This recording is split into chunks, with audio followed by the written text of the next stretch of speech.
që në fakt të kronikave që ne do të sjellim pranë jush për të komentuar ngjarjet më të fundit dhe dinamikat që tashmë po ndodhin në jetën e artistëve shqiptar. Kemi deklarata të ndryshme, kemi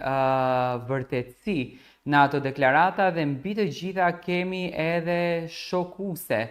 deklarata. Do të ndalojmë tek një komentim që ka ndodhur ditën e djeshme, një shoqe e Eglit, e afërt shoqja e Eglit, ka komentuar dhe ka treguar që Egli, apo ka lënë të kuptohet që Egli ka qenë në Kosovë tek Gjesti.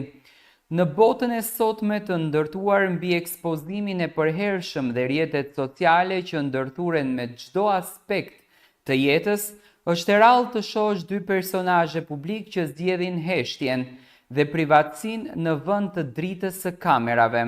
Por pikërisht këtë rrugë kanë zgjedhur të ndjekin Egli